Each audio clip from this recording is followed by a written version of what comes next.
commencer?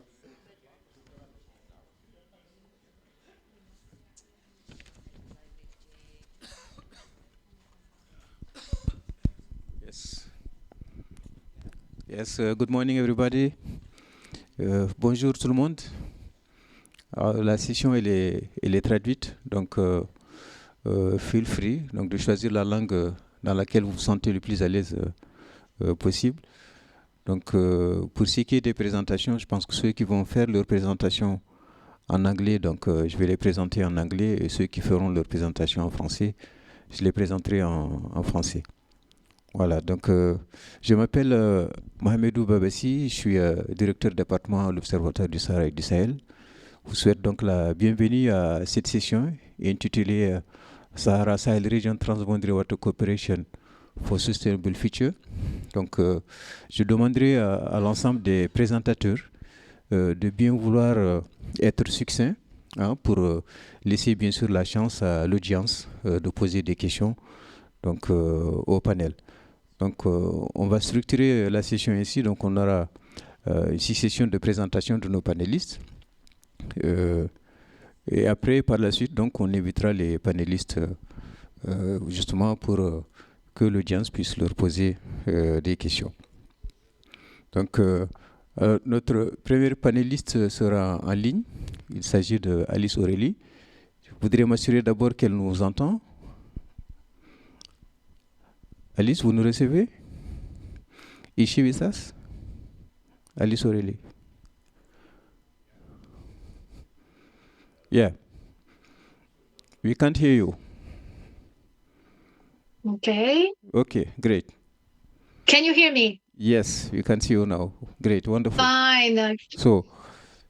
Good morning, everybody. Good afternoon. Bonsoir, bonjour. Bonjour. Bon après-midi.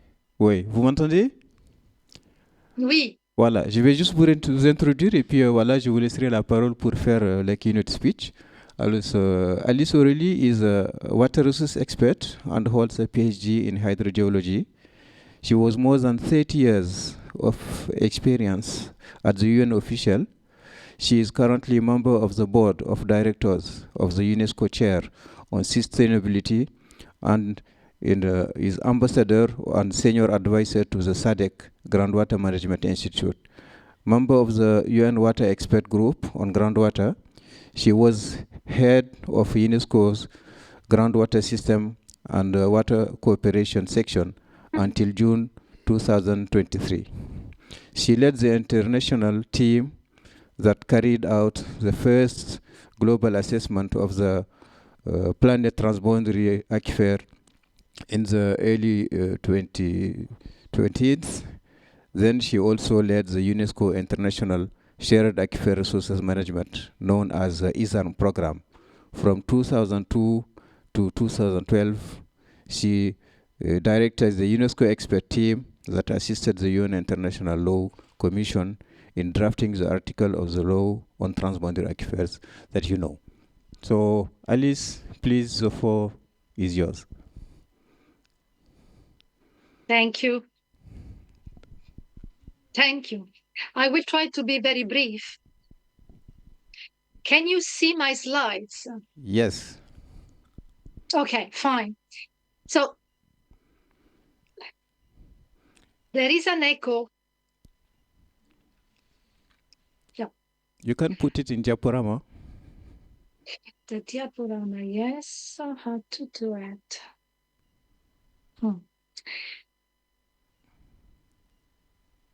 I will try. Try to do it. Otherwise, you go ahead. It's technical issues.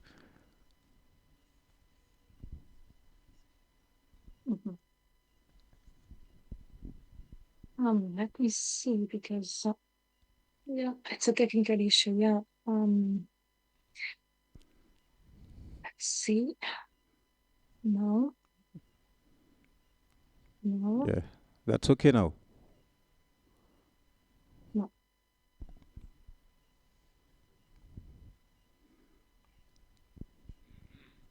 C'est bon, Alice, vous pouvez y aller. Okay.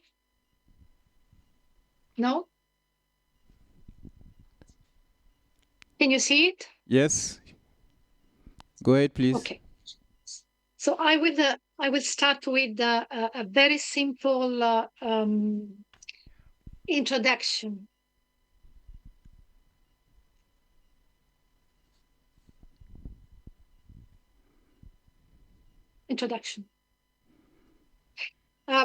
The largest portion of fresh water of the planet, I think we are aware of these, is contained in aquifers. And around 60% of accessible water cross national borders. And most large aquifers store groundwater are transboundary. Cooperation over these vital resources is therefore essential and crucial in order to secure water access for everybody.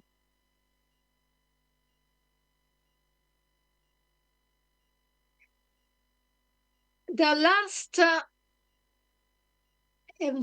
inventory of transboundary aquifers around the world made by IGAD together with UNESCO has given us an idea of around more than 400 transboundary aquifers in the planet. So these give you the idea how much this is important for water cooperation and for water security, considering that most all countries of the world share groundwater resources. In Africa, groundwater resources are the most important freshwater resource. And groundwater contain 4 times more than the water stored in the lakes and 100 times more than the annual renewable water resource. Africa has 63 transboundary river basins, but more than 100 mapped transboundary aquifers. Transboundary aquifers, opportunities and challenges in Africa, what we could say about it. Well, first of all, we need a concerted effort for a better governance of transboundary aquifers. In the main opportunities that groundwater can provide to Africa, considering this abundance of groundwater resources in all the continent, these look for a very much increased meeting of demand for water, and in particular during the period of severe water stress. We have to be very careful in non-overexploit these groundwater resources in places like Sub-Saharan Africa, because groundwater, if it offers opportunity for food security and economic growth, needs to be very well managed and governed. Groundwater system in Africa also support valuable ecosystem services, and then groundwater and aquifer systems, in particular transboundary aquifer system, can play a critical role in climate change adaptation and mitigation. The challenges we have is that definitely we have to improve groundwater management and avoid groundwater contamination. This in order to ensure conservation of dependent ecosystem and equitable and inclusive access to groundwater. Unfortunately, there is a general lack of awareness and data regarding groundwater resources in the continent and groundwater-based technologies to address water security and climate change. Of course, unlocking this great potential for groundwater in the continent and consider it also to maintain and manage for future generations will require strong and concerted effort to manage and use it sustainably. Something that it's very much important as information to make decision makers have to be aware when managing river basin and groundwater in the continent is considering the large number of international rivers and transboundary aquifers, that when we look at the basin management, we have to always consider that not always the boundaries of aquifers and river basin coincide. So we really need to develop a very conscious approach on conjunctive management of surface water and groundwater, and look really how to improve the capacity of river basin commissions in considering, managing, and governing, and including aquifers in their programs. As I said, we have more than 100 transboundary aquifers in Africa, but there are only 11 transboundary aquifers that have been subjected to more detailed studies until now. And of course, this means that there is a big effort to develop in the future. Okay, what's happened? Problem? Okay. Most of these transboundary aquifers are also non-renewable aquifers. This means that water contained in this aquifer has been infiltrated in past periods, and that the new weather situations is not anymore capable to replenish these deep and aquifers, transboundary aquifers. This means that we have really to consider how to manage these non-renewable aquifers that we also call fossil aquifers, that have been replenished in previous past weather situation, in order to maintain these water resources also for future generations. So we have a double constraint in some of these transboundary aquifers, in particular in the Sahel and Sahara and the North African region. Most of these transboundary aquifers contain very old water resources.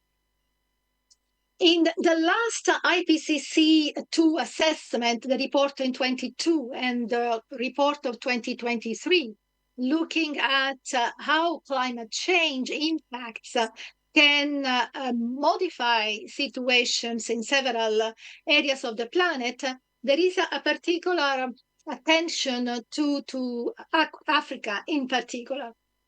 And one of the main messages of the IPCC report is that, unfortunately, in the continent, we have real major gaps in climate change research and participation and publication that we have for Africa compared to the rest of the other regions and continents are insufficient. So there is really an effort to be made in order to create more capacity in preparing these data sets, and funding also for African scientists in order to be able to publish and to compile their data and research. Not having all enough data for looking at climate change impact on groundwater resources, of course, will create a lot of uncertainties in making, of course, management programs. For which concern in particular the Mediterranean, North Africa area, the IPCC 6th assessment report of 2022, he's telling us that there will be a projected decrease in mean precipitations, and that there will be an increase of aridity and ecological droughts. Poor governance can really undermine water security, in particular on not taking care of transboundary aquifers. One of the assessments made by UNESCO together with the Global Environment Facility and UNEP is telling us that at global level, groundwater development stress will more than double by 2050.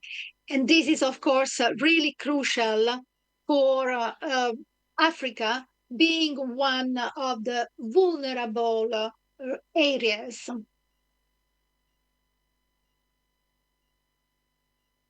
One of the success story of cooperation and governance in Africa that most of you, I think, know already is the work done in the Stampiet Aquifer, where three countries, Namibia, South Africa, and Botswana, have really coordinated their technical knowledge, their science, and cooperate in order to better understand the resource in the aquifer and the area of that region where the aquifer lie. And well, a cross-border dialogue and cooperation was built and it's still going on. So this is exactly what we need for the other 100 transboundary aquifer in the region. Thank you. Thank you. Thank you, Alice, for this nice presentation, very relevant, with a lot of information on groundwater and groundwater assessment, with also these success stories. Yes, just giving us a framework of cooperation with Stampiet. So you can stay with us, please. Maybe at the end, people may have some question to ask you. We move directly to the second speaker, with Mr. Komlan Sangwana. He's online also. So Komlan is a legal officer and program manager with the Secretariat of the Convention on the Protection and Use of Transboundary Water Resources and International Lakes, UNECA. He notably works on the Convention Global Opening, particularly in Africa, and acts as the thematic lead of the sub-program area on the development of agreements and establishment of joint bodies. He has over 15 years of experience in the practice of international water laws. So, Komlan, please, on est un peu en retard, donc je demanderai peut-être de faire un peu plus vite pour essayer de rattraper le temps perdu, please. Donc, the floor is yours, please. Over to you. Vous le recevez? Oui, je vous reçois bien, Babassi. Vous me recevez? Oui, parfait. Ok, est-ce que je partageais aussi ma présentation? Donc, je pense, est-ce que vous le... C'est clair? Not yet. Il faut le mettre en diapo. On ne la voit pas encore, sinon on la projette ici. Oui, si, Okay, si vous pouvez la projeter aussi, il n'y a pas de... C'est parfait. Vous voyez ou vous la projetez? Oui, c'est parfait. Allez-y. Ok, parfait. Ok, tout d'abord, merci pour l'invitation qui a été adressée au secrétariat de la Convention sur l'eau. Donc, je ferai ma présentation en français. Vous avez les slides toutefois en anglais. Et heureux de prendre les questions aussi bien en anglais qu'en français. Et donc, il m'a été demandé de revenir un peu sur la particularité ou la pertinence de la Convention de 1992 pour la gouvernance des ressources en eau transfrontalières et notamment les eaux souterraines en Afrique.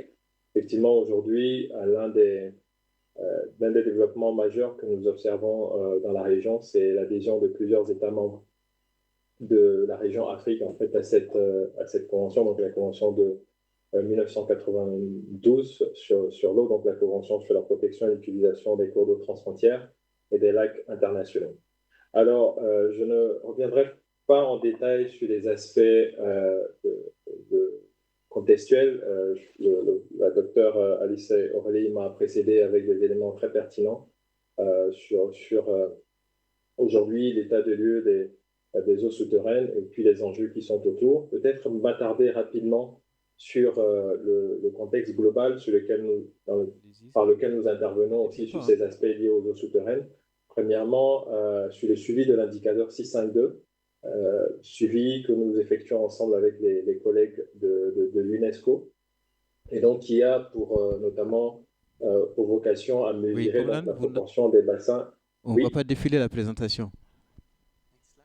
Ah, vous ne voyez pas défiler la présentation?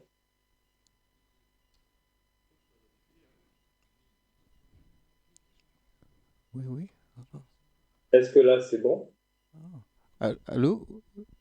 Oui, allô? Oui, vous pouvez la faire défiler. Je pense que la majorité de l'audience sont anglophones, me semble-t-il. Ah, OK. Et là, can you see my Do screen? you So prefer him to I talk just in share English that. or in C'est French? bon? C'est bon? Vous le suivez? Oui.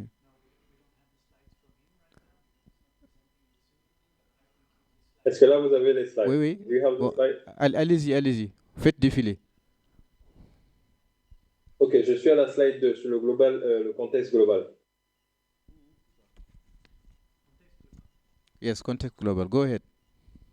OK. Et donc, dans le suivi de l'indicateur 652 sur les ODD qui a pour objectif non, de mesurer la proportion des bassins transfrontières sur lesquels nous avons des arrangements opérationnels. Donc, aujourd'hui, le dernier exercice de rapportage qui date de l'année passée, donc en 2023, nous a permis d'observer que au niveau des eaux souterraines, notamment dans la région Afrique, reste un enjeu majeur. Et même si entre 2020, donc l'exercice numéro 2 de cet exercice de rapportage, et puis l'exercice numéro 3, il y a eu des développements. Notamment aujourd'hui, il est considéré que nous avons 8 pays de la région subsaharienne en Afrique qui ont tous leurs eaux transfrontières qui sont couvertes donc par les arrangements opérationnels. Mais comme le soulignait bien Madame Orly, nous avons bien une bonne centaine d'aquifers encore qui restent à pouvoir gérer de manière efficiente, et donc un gros travail en ce qui concerne donc la disponibilité des informations, la collecte des données, une meilleure connaissance en fait de ces eaux souterraines. Et lorsqu'on se tient en fait dans ce contexte assez global qui révèle l'importance de pouvoir accélérer les efforts pour la gestion durable des eaux souterraines, nous avons donc la Convention sur l'eau qui intervient. Et en quoi elle est pertinente? Je pense que c'est une convention aujourd'hui qui est assez connue, et notamment au niveau aujourd'hui de la semaine mondiale de l'eau. Je ne reviendrai pas de manière spécifique, mais souligner qu'aujourd'hui, lorsqu'on parle de la Convention sur l'eau dans la région, notamment Afrique, c'est le fait qu'aujourd'hui, nous avons rien que, par exemple, pour l'Afrique de l'Ouest, nous avons aujourd'hui, de la région Afrique, nous avons plus de 11 États membres, en fait, de cette région qui sont partis à cette convention. Et donc, la région Afrique de l'Ouest et Afrique centrale, où nous avons la majorité, avec plus de 9 États sur les 11 pays africains. Et donc, et tous ces États aujourd'hui, il est très intéressant de relever que lorsqu'ils adhèrent à la Convention, mettent en priorité les eaux souterraines comme étant effectivement la ressource pour laquelle il faudrait en fait développer des mécanismes de gestion durable. Et la Convention sur l'eau, particularité, et donc je la mets en parallèle avec la Convention notamment sur les cours d'eau de 1997, c'est que la Convention sur l'eau a la particularité, notamment lorsqu'on regarde à son article 1, paragraphe 1, de couvrir à la fois les eaux de surface et les eaux souterraines, que ces eaux souterraines soient confinées ou non confinées.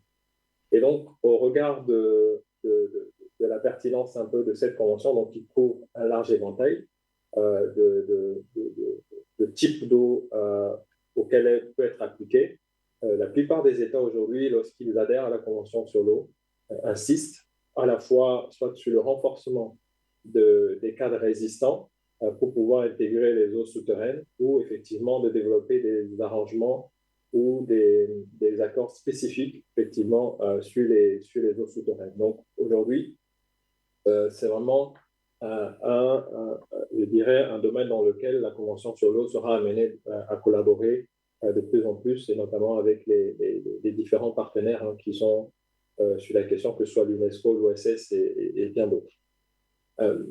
Peut-être rapidement sur la Convention sur l'eau, à la fois, aujourd'hui, l'une aussi de nos particularités, c'est le fait que nous disposons d'outils qui peuvent aider en fait les États en fait à renforcer leur cadre de gouvernance sur les ressources en eau. J'insiste sur les cadres de gouvernance parce que la Convention sur l'eau s'intéresse de manière très spécifique au développement des accords. Ça, c'est vraiment le cœur de métier, si on peut le dire, de la Convention sur l'eau. C'est accompagner les États de manière évidente à pouvoir développer un certain nombre de cadres ou à mettre à jour ou donc à adapter en fait les cadres existants pour qu'ils intègrent de manière plus efficiente en fait ces eaux souterraines qui sont souvent négligées ou oubliées.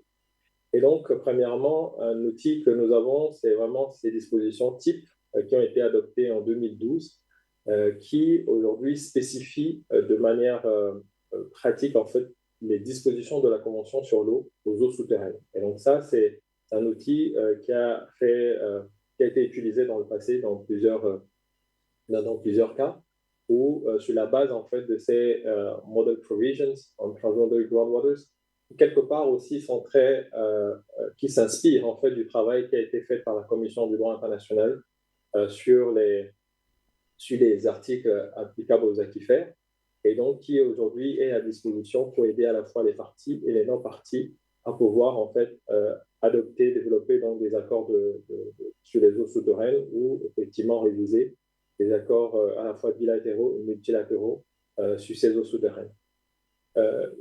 Outre le développement des accords, un des domaines dans lequel la Convention sur l'eau travaille et qui est aussi d'intérêt en fait pour les nouvelles parties, notamment en Afrique, donc sur la base des consultations que nous avons avec ces pays, c'est aussi effectivement tout l'aspect lié en fait au suivi et à la connaissance en fait des eaux souterraines. Et donc là, à ce niveau, il y a un certain nombre d'outils qui ont été développés dans le cadre de la Convention, donc notamment une stratégie pour le suivi effectivement et l'évaluation donc des eaux souterraines, donc à la fois les fleuves, les lacs, mais aussi les eaux souterraines, donc, et qui a été mise à jour en 2023. Et donc qui inclut un certain nombre de principes et d'approches aujourd'hui que les États peuvent s'inspirer dans le cadre de leur efforts pour renforcer la gouvernance des ressources en eau sur les eaux souterraines. Rapidement, donc, à ce jour, parmi les nouvelles parties, l'un des cas d'études récentes qui a suivi l'adhésion d'une partie à la Convention, donc notamment du Sénégal en 2017, c'est l'effort avec lequel nous avons... L'effort, en fait, c'est les États du bassin sénégalo-mauritanien ont décidé de mener, en fait, pour renforcer le cadre de gouvernance, en fait, sur ce bassin qui est partagé par les 4 États qui partagent ce bassin aquifère transfrontière, notamment la Gambie, la Guinée-Bissau, la Mauritanie. Et donc, ensemble et avec plusieurs partenaires, y compris ici l'OSS, de le souligner, et bien d'autres, de Geneva Water Hub et IGAD, nous avons, dans une première phase, accompagné en fait les États dans l'étude en fait de cet aquifère pour faire le point. Et cela aboutit effectivement à la signature de ce mémorandum d'entente en fait, de cette déclaration ministérielle entre les 4 États membres en 2021 pour le renforcement de la coopération sur ce bassin. Et par la suite, en fait, il y a de nouvelles phases qui ont démarré, renforcées par la signature d'un mémorandum d'accord entre l'OMVS et l'OMVG, qui souligne aussi l'importance ici, en termes d'approche que les États ont voulu mettre en exergue, c'est de renforcer donc la gestion conjonctive entre les eaux de surface et les eaux souterraines, en tenant compte des liens qui existent entre cet aquifère effectivement et ces eaux de surface, en s'appuyant donc sur ces mécanismes existants et qui ont fait leur preuve. Et ensemble, aujourd'hui, avec plusieurs partenaires, nous continuons le travail en fait sur cet aquifère. Mais au niveau, peut-être il est important de souligner qu'aujourd'hui, nous travaillons à développer un peu plus renforcer en fait et accélérer des eaux de surface et des eaux souterraines à travers à la fois le développement de recommandations, de guides pratiques, ou même de renforcer la capacité à travers l'échange d'expériences. Et à ce titre, donc, il y a eu un atelier global l'année passée ici à Genève qui a réuni les experts sur la question donc, pour définir effectivement quelles pouvaient être les voies qui doivent être utilisées lorsqu'on parle aujourd'hui, comment vraiment mettre ces eaux souterraines en fait en haut de l'agenda politique aussi, et de pouvoir renforcer donc le profil technique à travers toutes les études qui doivent être menées. Donc, c'est un travail qui a commencé et qui va continuer, et notamment qui sera inclus donc, dans notre prochain programme de travail d'ici 2025 et 2027. Et donc, à travers tous ces éléments aujourd'hui, les États disposent d'un certain nombre de... peuvent être accompagnés pour renforcer donc, toute la réflexion qu'ils veulent mener pour pouvoir développer des cadres ou renforcer en fait les modèles de ces eaux souterraines. Et vu le temps, je ne vais pas, je vais peut-être m'arrêter ici et peut-être mentionner que le mois prochain, au mois d'octobre, nous aurons donc ici en Slovénie, et donc il sera sur l'importance des eaux souterraines, à la fois au niveau global, mais au niveau aussi régional. En Afrique, il y aura beaucoup de pays africains qui participeront, et donc l'eau qui reviendra donc, au cœur de l'agenda, et notamment les rapports aussi avec la question de la résilience climatique et comment vraiment utiliser ces ressources en eau pour pouvoir atteindre cette résilience climatique pour le bien des populations des pays concernés. Et donc, sur ce, je m'arrête ici, Babassi, je vous remercie. Oui, merci beaucoup.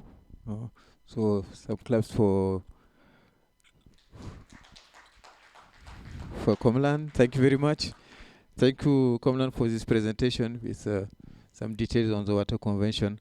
And le rendez-vous est pris pour Ljubljana 23-25 octobre, Inch'Allah.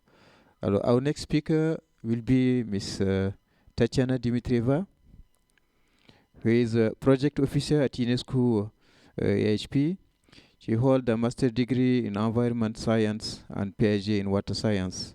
Has over 10 years of relevant experience in water-related project management through her PhD and through her work in the university. Currently, Tatiana Dimitrieva is a project officer at the UNESCO Intergovernmental Hydrogeological Program, UNESCO PHE, where she is involved in the SDGs indicators 6.5.2, monitoring groundwater transboundary aquifer project and water cooperation activities. So, over to you, Tatiana, if you yes. Yes, thank you for the introduction. Can you see my screen? And Yeah. Can you hear me? Yeah. Great, perfect. Thank you for having me today for this session. I will present some UNESCO experience in water governance with a focus on transboundary groundwater and aquifers. The presentation, how to change up. This presentation comes in 3 parts. First of all, I will give some historical details on UNESCO activities. I will present International Shared Aquifer Resources Management ISARM initiative, and also the United Nations General Assembly resolutions on the law of transboundary aquifers. And I will finish with some details on SDG indicator 652 and the results of the third reporting cycle on 652. So the ISARM initiative started in 2000, and it started with the adoption by UNESCO IHP member states of the resolution that supported the studies of transboundary aquifers. The initiative adopted multidisciplinary approach to the studying of transboundary aquifers that included not only hydrogeological aspects of transboundary aquifers, but also legal, socio-economical aspects, institutional and environmental approaches.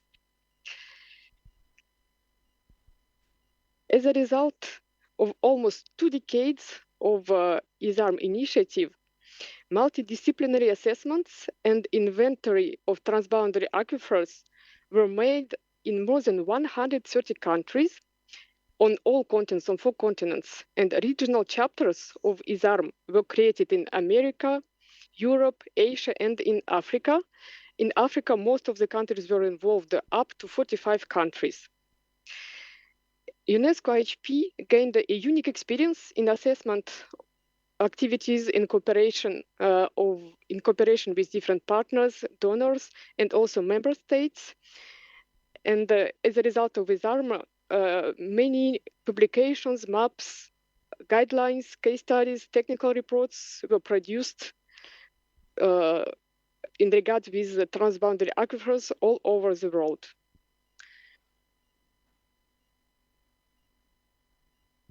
Oops, sorry, too much.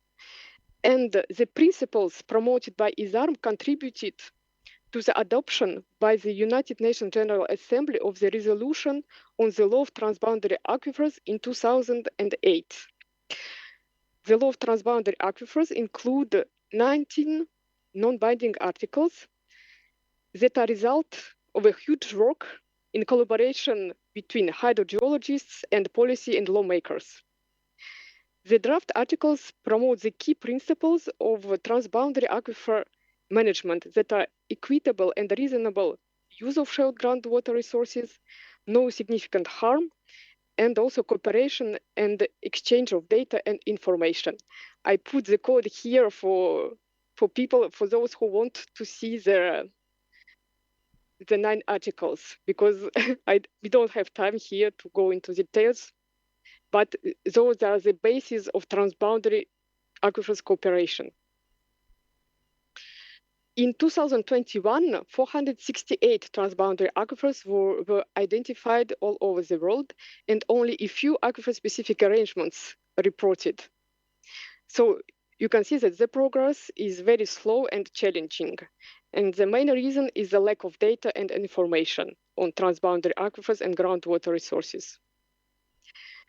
A huge support to the consideration of transboundary aquifers in cooperation agreements is the creation of SDG indicator 6.5.2.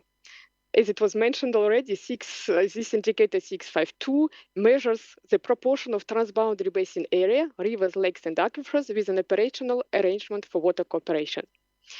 And you can see that there are 2 components necessary for calculation of indicator value: transboundary river and lake basins and transboundary aquifers. As for the reporting on transboundary river and lake basins arrangements, the process is, if we can say, rather straightforward. For transboundary aquifers, it is a little bit more complex because, first of all, there is not much aquifer-specific arrangements. And as I said, not much data on aquifers. The 6 technology allows for in 2 ways in this indicator. First of all, it's a direct reporting when transboundary aquifers have aquifer-specific agreements, like, for example, for the Guarani aquifer or for the Genovese aquifer. In the text of river, like this, suggesting the conjunctive water management opportunities for groundwater and surface water within the specific basin where the agreement exists. As for the 652, the data are collected by UNESCO and the UNECE with the progress reports, different progress reports published within the framework of Sustainable Development Goals, and also directly on 652. The first reporting round took place in 2017, and now we are in the midterm of the SDGs, and the third round of reporting on 652 took place in 2023. And this year we are preparing the third progress report. We are analyzing data with our colleagues from UNECE, and the report should be launched soon in September, end of September this year. As a result, you can see on the map here that we have high level of country engagement in this reporting process. 129 countries responded to the exercise, Europe, North America, and the Sub-Saharan Africa show the greatest levels of cooperation, and much more progress is needed in Asia and in Latin America.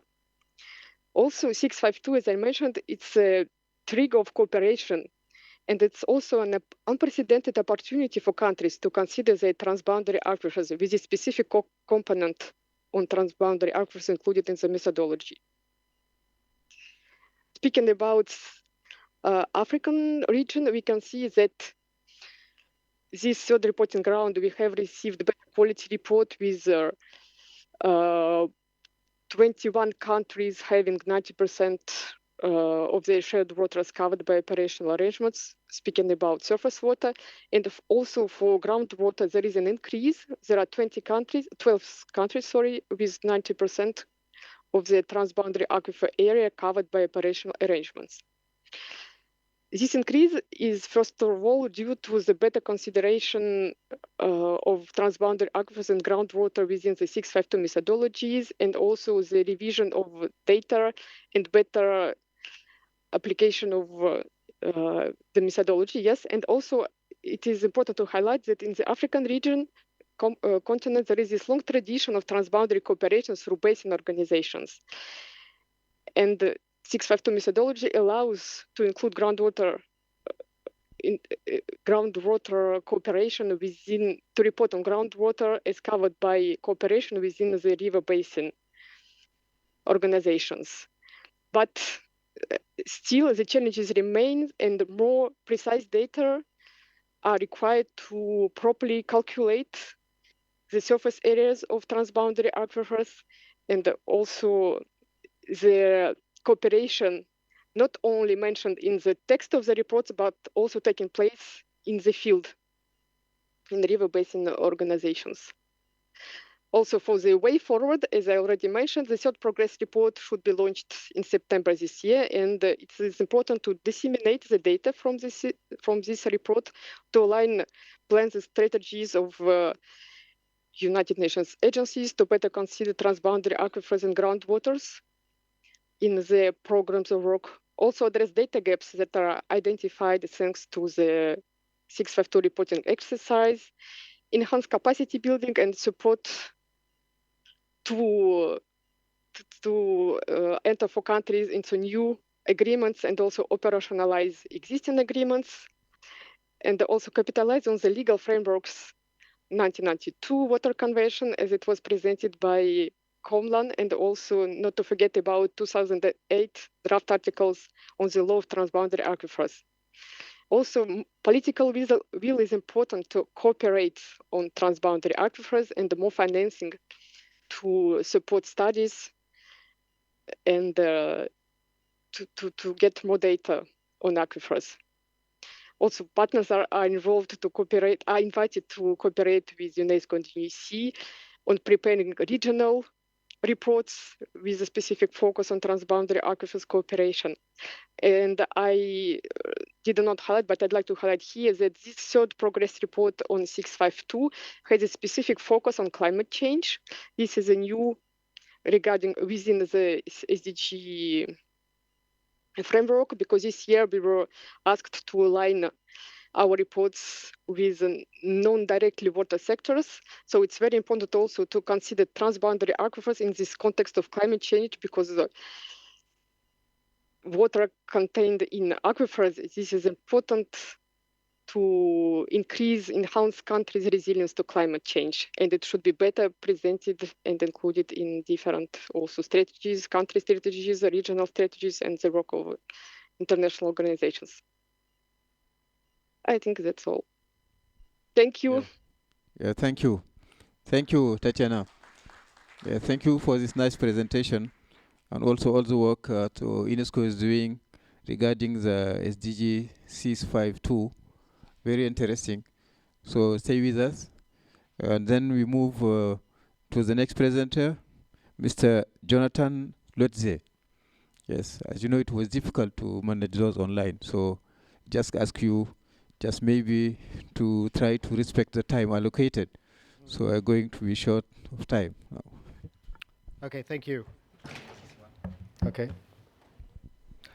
For Jonathan, He's a research group leader at the International Water Management Institute office, based in the Southern Africa office in Pretoria. He has led and contributed to more than 20 applied interdisciplinary research for development projects. Just I stop here, but a lot of good. Thank you. Thanks. Yeah, so as I was just introduced as, I'm the research group leader in integrated basin and aquifer management at an organization called the International Water Management Institute, IWMI, we call ourselves. And I was asked to talk about some IMI experiences in transboundary water management. Given the time, I'll move pretty quickly through this. I was going to give a sense or description about IMI. I'll keep that quite short and say we're an International Research for Development Institute, focusing on a range of water management issues in Asia and Africa. From my side, I've focused for the most part of my career in Africa, but also to some degree in Central Asia. In terms of transboundary waters, IMI's been around for 40 years now, but it was only around 2000 or so that we expanded to Africa and Central Asia, and this basin-level focus and expanded and focused to basins as well. And combining those two things, both the focus in Africa and focus in Central Asia and focus on basins, led us to focusing on transboundary issues. So initially, in the early 2000s into, say, 2015, it was heavily surface water oriented. And you see some range of topics there, like developing decision support systems, institutional arrangements on shared river basins. And then more recently, it's transitioned also to groundwater, specifically since around 2015, and conjunctive water management, and then focused on increasingly more applied practical things like developing TDAs, transboundary diagnostic analyses, SAPs, strategic action plans, data exchange protocols, and a range of other issues. As I said earlier, I coordinate a research group. You see the range of geographies there in the map where we focus. You know, it's often in sub-basins or aquifers in various regions within Africa or in Central Asia, a little bit of Pakistan, Afghanistan as well. And some key thrusts of this work that we do is to focus small. I think if I've learned something as I get into my late 40s now, the smaller you focus, the more opportunity for change there is. The larger you focus, the slower things go. We also consider diverse water sources, so there's been an increasing focus on groundwater, I think, which aligns with the focus of this session. And then data. We can never get enough data. Keeping things moving, I really wanted to focus on three or four practical projects that we've done. Initially on transboundary aquifer cooperation, but then it really broadened to conjunctive transboundary cooperation. I think on Alice's earlier presentation, you saw her mention Ramotswa. So in Southern Africa, where I'm based, an initial focus was Ramotswa, which is an aquifer shared between Botswana, South Africa. We subsequently focused on the Shire, which is a shared aquifer between Malawi, Mozambique, and then also the Tuli Karoo, which is shared by three countries, South Africa, Botswana, Zimbabwe. You see the years of operation there. So roughly between 2015 to 2021, we had a very good run of focusing on shared aquifers and conjunctive management in transboundary contexts. You see the maps there. So two of them are located in the Limpopo Basin, and then one is located within the Zambezi Basin. You see also the image there. When people talk about basins, they often have these images of water that's flowing. I've been to the Limpopo Basin, I don't know how many times, and it usually looks like this image. I think it's above my head there. That's the Limpopo River. There's no water flowing. So very often you see that image, which makes the need for considering groundwater quite important. To give a flavor of what we did on these projects, really focusing practically here, I said three geographies, Ramotswa, Shire, Tuli Karoo.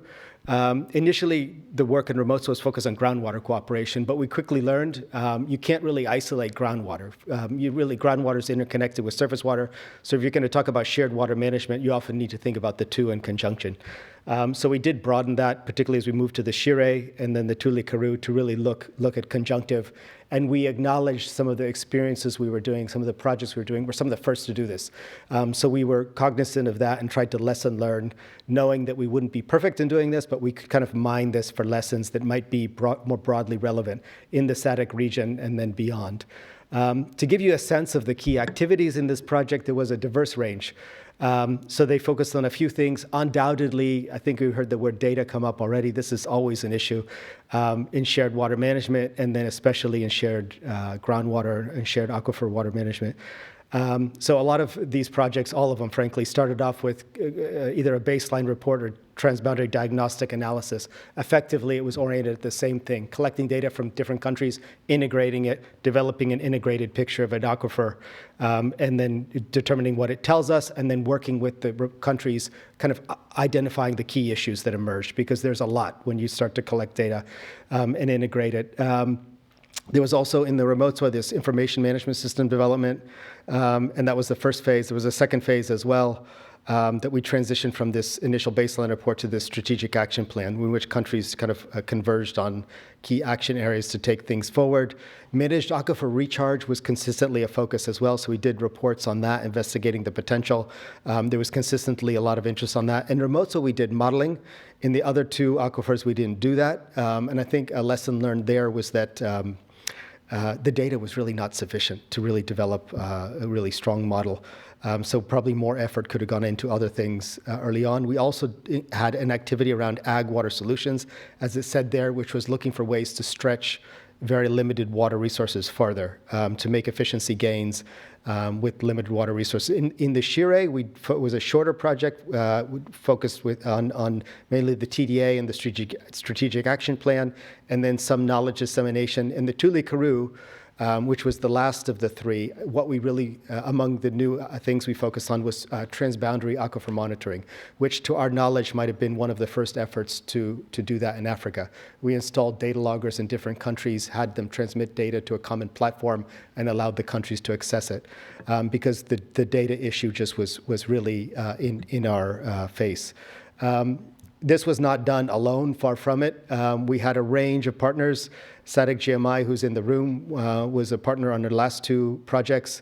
All the projects in the Limpopo, we partnered with the Limpopo Watercourse Commission. I think Alice also mentioned earlier the need to kind of integrate with RBOs. So that was done. We helped establish the Limpopo Groundwater Committee there. A lot of this work was funded by USAID. Two of the three projects were, so we thank them as well. Universities in the region as well. So a range of partners that we collaborated with on these things. Okay, I have two more slides. So what? We did these things. What do we take away from this? So without doubt, I think the first thing is we vastly expanded knowledge on these shared aquifer systems. And this, we think this better understanding of aquifers, that covered a range of issues. Aquifer extent, it's funny, I did hear UNESCO and Alice talking earlier. We did, in many cases, collaborate with UNESCO and the Stampede Project. We had joint workshops back in the day, and I firmly remember in my head a former UNESCO colleague, Talis Resende, always saying that the more research you do, the smaller the aquifers become, because they initially look like these very coarse things on a map, but you learn more and more, they become smaller and more precise. So in terms of determining aquifer extent, connectivity, productivity, MAR potential, we expanded knowledge on a range of fronts, and we feel this was a strong foundation for joint management. We enhanced trust between countries, so all of this was done with countries. Typically, we had workshops, say, every 6 months, where countries gave feedback on the progress made and gave us direction on the progress going forward. Quality controlled it, scrutinized it, analyzed it, and we had some interesting discussions, but also built trust. We did proof of concept on how to make less with more, and that's with some of these wetting front detector technologies and other things in terms of stretching water in agricultural areas in the areas we worked. And then through the JSAP, so the Joint Strategic Action Plans, we pushed towards some identification of key issues, key investment areas going forward. And as I said earlier, key objective was situating this in the broader context, not just doing this in isolation, but understanding how it fits in the broader picture and using it as an example. And so that was done particularly with linkage with SADC GMI, but also with LIMCOM. On the right, I think in the couple of pictures you see there, just to give a flavor, this was, I think, a conceptual model for the Tuli Karoo, where they had a productive sandstone layer that's shown there in yellow, and then the bottom right is us installing data loggers in Botswana, one of the three countries in the Tuli Karoo that was transmitted to a common platform for the countries to understand. Some broader takeaways. This is my last slide. These were kind of pioneering efforts, or we like to think they were. I think Alice, in her earlier presentation, mentioned there was around 11 or so shared aquifers in Africa that have received project focus. So these were 3. We were aware that there were some initial efforts. Probably a lesson is that more effort could go into stock taking, lesson learning across some of these initial efforts. Comparing across them. So another key lesson is there were different kind of activity packages in the different projects. These can be kind of bundled together. And maybe as we look towards future aquifers that we focus on, these could be packaged in a toolkit where you could draw on different activity packages and different aquifers as concerns what makes the most sense as you're kind of designing a project there. Data, it's one of those things you can never stop talking about. So clearly there's always need for more data. But equally, you almost have to be careful not to overdo it because the demand is insatiable. We had teams with hydrogeologists that will just want more and more and more, but maybe some thought around kind of a minimum platform, a minimum level of data that would be sufficient to tell us something. This could be something else that could help because this hunger for data never stops. I was discussing with someone recently that says even in California, where it's data rich, they always want more data. So then we always kind of want more data, but what are some critical milestones on that front might be helpful to kind of pin down.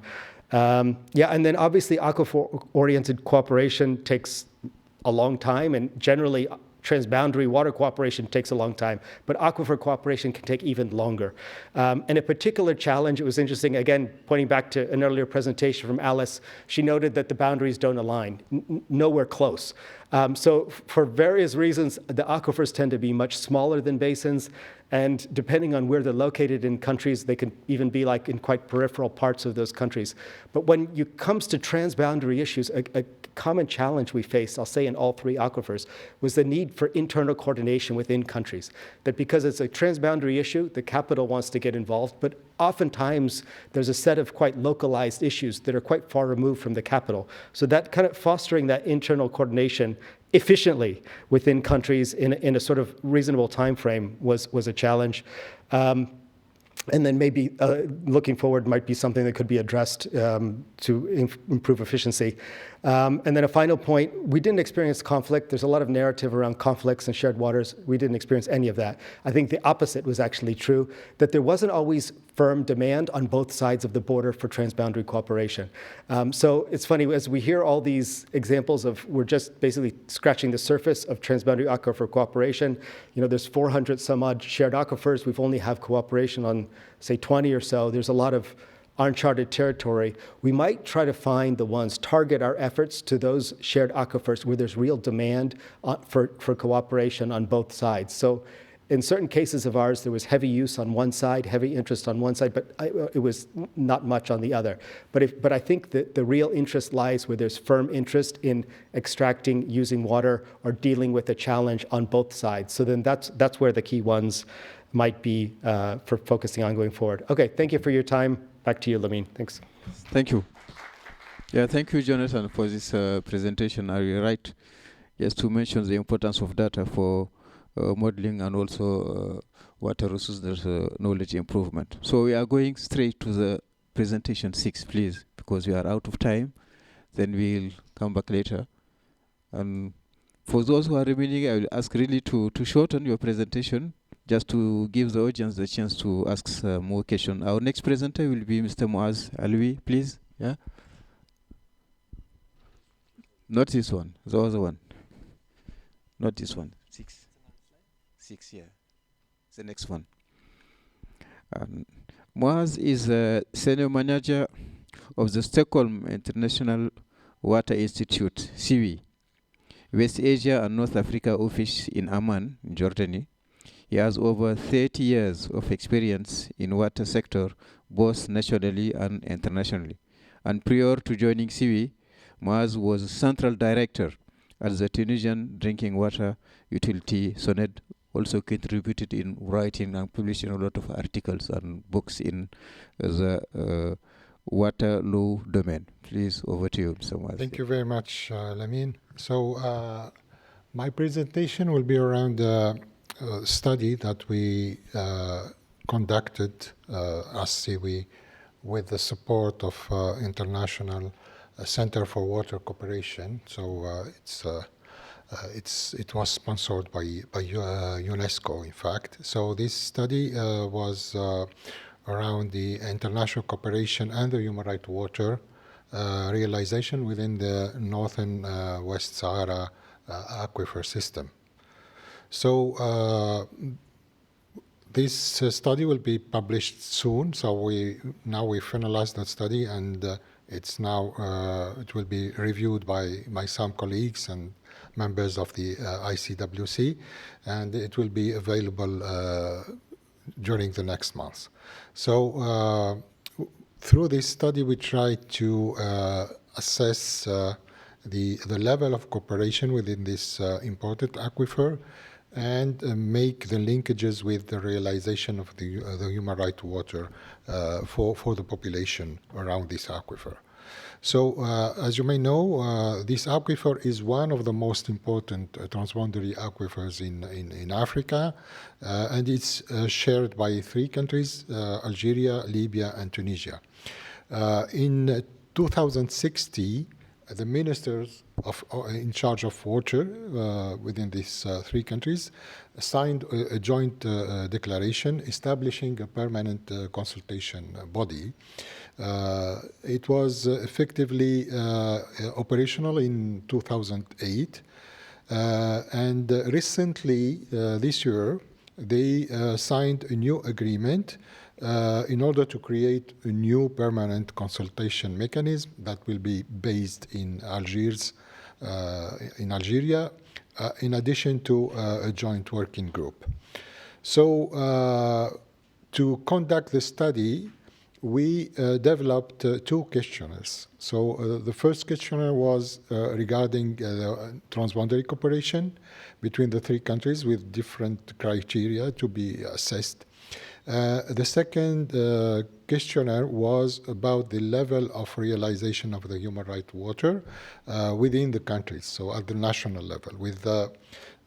Through this questionnaire, we tried to evaluate the level of realization of different criteria. You know that the human right water has different criteria and principles.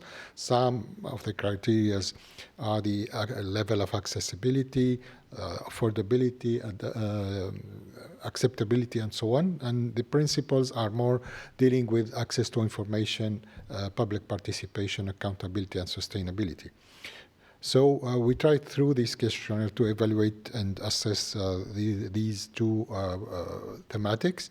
So the scope and the methodology, so based on the data that we collected, the research that we made, some interviews with key stakeholders in the region. So we tried to evaluate the status and trends of preparedness of water cooperation in this aquifer. Linked to, of course, to the realization of the human right water. So through the study, we tried to assess the status and trends of transboundary water cooperation, the assessment of riparian countries' institutions, plans, action plans and strategies, and also the cooperation framework itself. And also, at the end, we came up with a series of conclusions and recommendations for the governments of these countries and the other stakeholders. So regarding the human right water, you know that in 2002 we had this General Comment 15 from the Committee on Economic, Social and Cultural Rights, giving a definition of the human right water. So this right entitles everyone to sufficient, safe, acceptable, physically accessible and affordable water for personal and domestic uses. So we are only targeting drinking water for domestic and personal uses, so we are not covering other uses like irrigation or other water uses. And it's only for domestic and personal purposes. So we had different international instruments recognizing and enshrining this human right to water. we have some international conventions for specific categories of populations or in specific regions recognizing this right, but we have also two important resolutions, one from the UN General Assembly issued in 2010 and one from the Human Rights Council also issued the same year. Regarding the recognition or the enshrinement of the right to water within this, the countries sharing this aquifer, Tunisia has recognized this right since 2014 within the constitution, and now we have within the new constitution also a provision enshrining this human right. In Algeria and in Libya, this right is recognized through laws. So the water law of 2005 in Algeria and the law 82.3 in Libya, they are both recognizing the right to water for domestic users. So at the same time and at the international level, these countries have already ratified a series of international conventions recognizing, as I said, the right to water for specific categories of population, like the CEDAW Convention, the Convention on the Rights of the Child, or Convention of the Persons with Disability, and so on. At the regional level, some of these countries also, they have ratified some regional treaties or conventions recognizing the human right to water, like the Arab Charter of Human Rights, the African Charter on the Rights of and Welfare of the Child, or the Protocol to the African Charter on Human and People.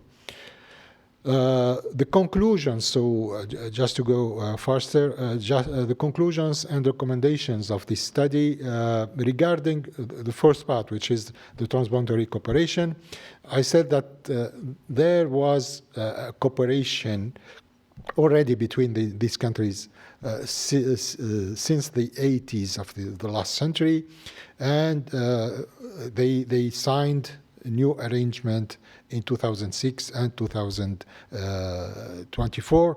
But all these arrangements and declarations are considered under international law as not binding instruments. So it's not, we cannot consider them as treaties or conventions. So I think that it's high time now to move forward with this arrangement and develop a treaty between these countries regarding all the threats that they are facing, this aquifer is facing in terms of pollution, overexploitation, and so on. So it's time to move forward and ratify a treaty between these three countries to preserve this important aquifer. Also, it's what we are proposing is that through the treaty we can create a permanent commission to manage the cooperation between the countries through this aquifer. The treaty should be based, of course, on international water law principles, like principle of equitable and reasonable utilization, the obligation not to cause significant harm, and cooperation on the basis of mutual benefit. The permanent commission could be also acting as a dispute settlement organ, because we know that today at the national levels there are already some conflicts between the different users. I mean, the farmers, industrial users, and also for domestic purposes. So we can think that in the future perhaps we will have some conflicts between the countries on the utilization of this aquifer. So this commission could be also an organ to deal with this with potential conflicts. Also, we are proposing or suggesting that these countries should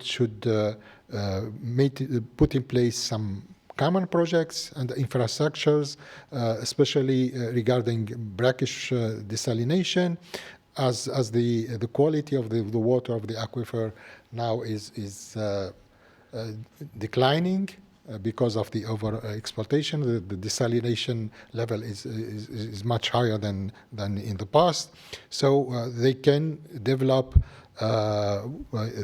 common projects and common infrastructures, wastewater reuse plants, or even the extension of drinking water networks in the borders. Regarding the human right to water, of course, as we said, the countries, they have already recognized the right to water.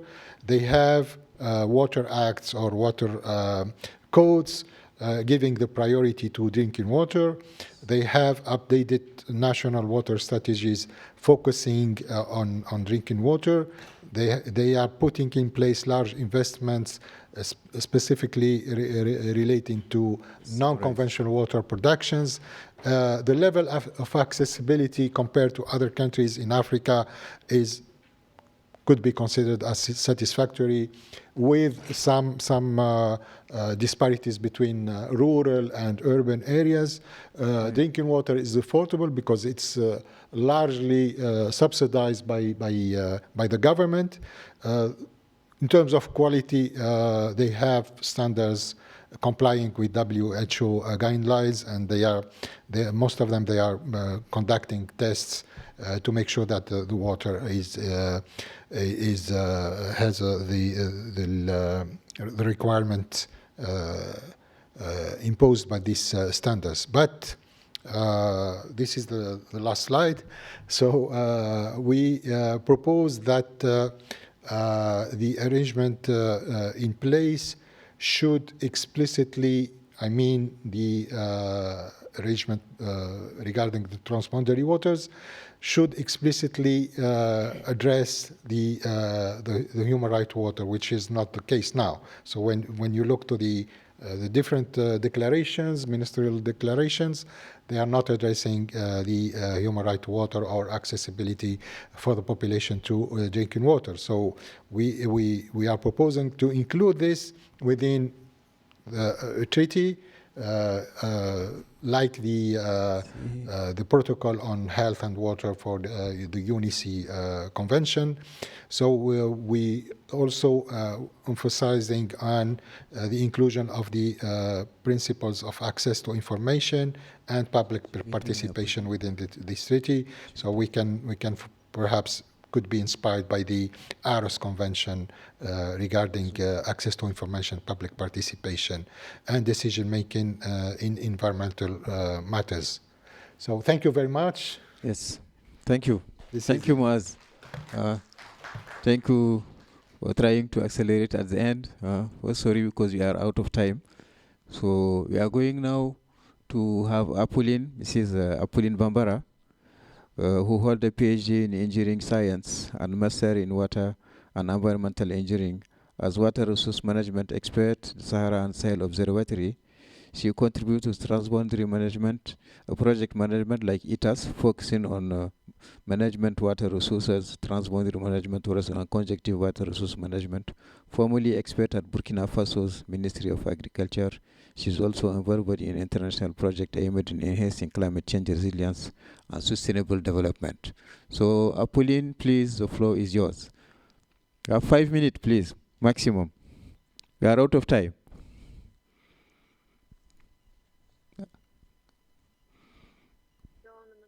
Apolline? OK, thank you. Please, yes. OK, je vais parler en français.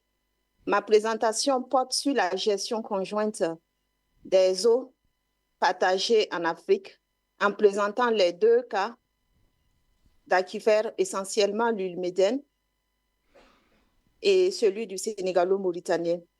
Ces aquifères jouent un rôle crucial dans l'approvisionnement en eau des régions les plus arides d'Afrique. Avant, je vous présente notre organisation, l'Observatoire du Sahara et du Sahel.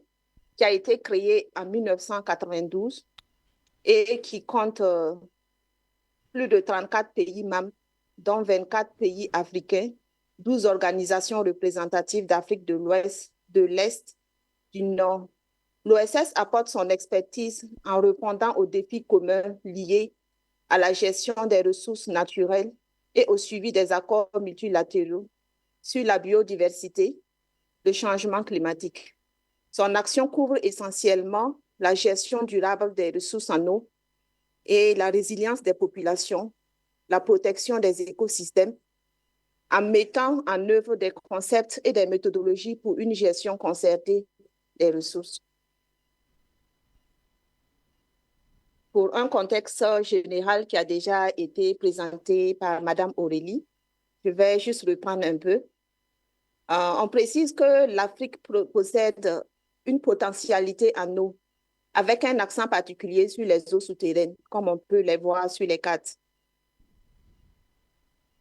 L'Afrique possède 106 aquifères transfrontaliers, dont 9 ont des agréments de gestion, des conventions de gestion. Les 9, c'est dans le monde et 6 seulement en Afrique.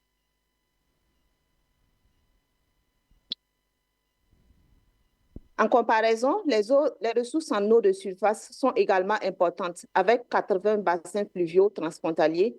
Pourtant, seulement 9 bassins possèdent des organisations et autorités de bassins en Afrique, ce qui montre l'importance de continuer à renforcer la gouvernance transfrontalière des ressources en eau. Ces chiffres soulignent également la nécessité d'une gestion conjointe des ressources en eau de surface et souterraine pour garantir leur utilisation durable. En effet, les fleuves comme le Congo, qui se classe deuxième au monde en termes de débit, jouent un rôle crucial dans l'alimentation des aquifères, tout comme les aquifères alimentent à leur tour ces systèmes fluviaux. Nous allons vous présenter ici le cas du projet ITAS. Le projet NB-ITAS, amélioration de la gestion intégrée des ressources en eau basée sur la connaissance et la gouvernance du bassin du fleuve Niger et du système aquifère de l'Ulmeden, Taoudéni-Tanezrouf, met en lumière l'importance cruciale de la gestion conjonctive des ressources en eau partagées. Ce pays répartit en 3 catégories. Certains pays comme le Cameroun, la Côte d'Ivoire, la Guinée et le Tchad sont principalement les eaux de surface du bassin du fleuve Niger. D'autres comme l'Algérie et la Mauritanie sont principalement impactés par la gestion des ressources en eau souterraines, des aquifères de... Et enfin, les pays comme le Bénin, le Burkina Faso, le Mali, le Niger et le Nigeria sont directement concernés à la fois par les eaux de surface. Cette diversité des enjeux renforce la nécessité d'une gestion conjonctive des ressources en intégrant à la fois la gestion.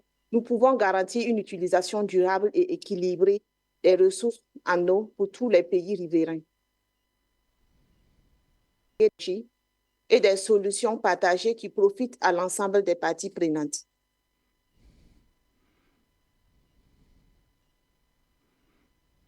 Quelques résultats clés du projet ITAS.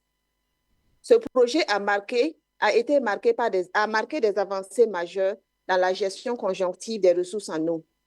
Des systèmes d'information robustes comprenant environ 120 000 entrées et des cartes cycles ont été développés pour mieux comprendre et gérer les eaux partagées. Les modèles hydrogéologiques de transport ont permis de quantifier les interactions cruciales entre les eaux du fleuve Niger et les eaux souterraines de l'ITAS. Il a été montré que le fleuve Niger alimente les aquifères de l'ITAS à hauteur de 35 millions de mètres cubes par an, tandis que les aquifères contribuent à 650 millions de mètres cubes par an au débit du fleuve Niger. La création d'un mécanisme de consultation inter-État a soutenu la mise en place d'un système de gestion intégré et conjonctive de ces ressources en eau. Le projet ITAS illustre la complémentarité, comme nous voyons dans le tableau, entre les eaux du fleuve Niger et les eaux souterraines de l'ITAS. Les échanges entre ces deux systèmes sont cruciaux. Le fleuve alimente les aquifères et réciproquement. Cette interdépendance souligne l'importance d'une gestion conjonctive. Les actions menées dans le cadre de ce projet incluent l'adoption d'un rapport d'analyse transfrontalier et également en cours d'élaboration d'un programme d'action stratégique SAP pour le Niger. L'objectif ultime est de mettre en place un mécanisme de gouvernance durable pour les eaux souterraines de l'ITAS et des eaux de surface du bassin du Niger. Le projet NB-ITAS démontre qu'une coopération régionale bien structurée, intégrant à la fois les eaux de surface et souterraines, peut conduire à une gestion plus efficace et durable des eaux et ressources en eau partagées. Cela reste un modèle à suivre pour d'autres régions en quête de solutions communes et à des défis partagés. Nous allons passer au cas du projet sénégalo-mauritanien. Le projet sénégalo-mauritanien a été lancé en juillet 2024. Il vise essentiellement à renforcer la gestion durable du système aquifère sénégalo-mauritanien, qui est un parfait exemple de coopération transfrontalière dans la région du Sahara et du Sahel, donc dans la région du Sahel notamment, en soulignant, en lien avec la thématique de cette session, qui est la gestion intégrée et conjonctive des ressources en eau. En assurant l'accès à l'eau pour une population de 15 millions de personnes reparties sur 300 000 km², le projet s'attaque à l'un des défis les plus urgents liés au changement climatique dans cette région aride. Les efforts de gestion conjonctive des eaux souterraines et de surface dans les pays concernés, tels que la Gambie, la Guinée, la Mauritanie et le Sénégal, illustrent l'importance de la planification commune et de la concertation entre les États pour garantir la durabilité des ressources en eau. Okay. Comme je venais de le souligner, le projet a été lancé et les activités vont bientôt démarrer. Donc, je vais présenter ici les composantes du projet. Le projet s'articule autour de 4 composantes essentielles, chacune visant à renforcer la gestion durable des ressources en eau souterraines dans le système aquifère sénégalo-mauritanien. La première composante concerne l'amélioration de la compréhension du fonctionnement du système aquifère. OK. 1 minute, hein? 1 minute? Yes. C'est 1 minute. Bon, comme je pense que les composantes sont affichées et ces composantes sont soutenues par un ensemble diversifié de parties prenantes comportant, entre autres, l'OMVS, le MVG, l'OSS et des partenaires internationaux tels que l'UNCE, l'UNESCO et des ONG. Cette large implication des acteurs montre l'importance d'une approche inclusive et collaborative pour réussir à gérer durablement les ressources en eau. Ce projet, s'il est bien mis en œuvre, constituera également un exemple de gestion conjonctive des eaux de surface du fleuve Gambie et du fleuve Sénégal avec l'aquifère sénégalo-mauritanien. Je passe rapidement à la dernière partie. Aux conclusions et recommandations. Pour garantir une gestion durable des ressources en eau transfrontalières en Afrique, plusieurs recommandations émergent. Une meilleure connaissance du potentiel des ressources en eau en termes de quantité et de qualité, car on ne peut pas gérer ce que l'on ne connaît pas. Okay. Il faut également renforcer la gouvernance de l'eau. Il est crucial d'intensifier l'établissement des cadres de coopération pour la gestion des eaux partagées, améliorer la connaissance des aquifères transfrontaliers pour faciliter la mise en place des cadres de gouvernance efficaces pour ces ressources vitales. Il faut également renforcer les capacités et faire des sensibilisations. Et enfin, il faut mettre en place des outils de financement sous forme de subventions, car actuellement, 62% des financements climatiques publics pour la région prend la forme de prêts, tandis que 38% sont des subventions. Il est urgent de rééquilibrer cette situation pour réduire la pression financière sur les États et assurer la durabilité des projets de gestion conjonctive et de gestion intégrée des ressources en eau. Je vous remercie. Yeah. Merci Apolline. Bon, on est. So we are out of time. You are just telling me that you have 2 more minutes as we still have some speakers who wanted to intervene. Maybe we have to. There is, yes. Maybe Marta, maybe just somewhat, but you cannot summarize it within one minute. And also, and Salma, just without presentation, maybe without PowerPoint, just give an idea of what you are going to speak. Then give the floor to Salma. We escaped even with a mic or without a mic? Yes, with a mic. I don't even know how this works. Hello, everyone. Hello online. Sorry for the interpreter, because I'm going to be speaking very fast. I have 30 seconds left. I'm here to represent the World Youth Parliament for Water. The World Youth Parliament for Water, we have more than 15,000 members across the globe. We are present in more than 50 countries with more than 80 chapters, regional, national, and a little bit more than that as well.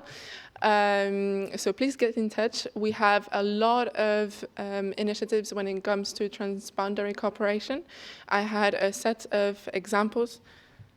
I will not be able to pass the slides, but I had a couple of examples that are working very well, especially for the ones of you who are interested in transboundary cooperation examples that have also a peace, sustaining peace, blue peace aspect to them. We have these kind of examples and members involved in countries both, in Latin America, in Africa, in the Middle East. We're trying to get more and more expanded in Southeast Asia, because right now it's difficult to reach out. We recently launched the Bali Youth Parliament for Water, so if you are from Southeast Asia, are interested in cooperating, please reach out. I also wanted to explain to you a little bit how our World Youth Parliament for Water works. We have published research on the benefits of cooperation and the benefits of including young people. We have, can I not show the report, just the report? No. Oh, okay. Sorry. Maybe come to me and I will share with you the slides. Yes. If you are interested. Merci beaucoup. Yes. Salma, 1 minute, please. Sorry, because we started a little bit late because of the issues of translation. Huh? So I will go straight to the point. The actual situation is worsened by declining water quality due to pollution from urban agriculture and also industrial activities, which produce wastewater charged with various emerging organic micropollutants, such as phthalates, hormones, bisphenols, and especially pharmaceutical residues, which even present in trace amounts, poses significant risks.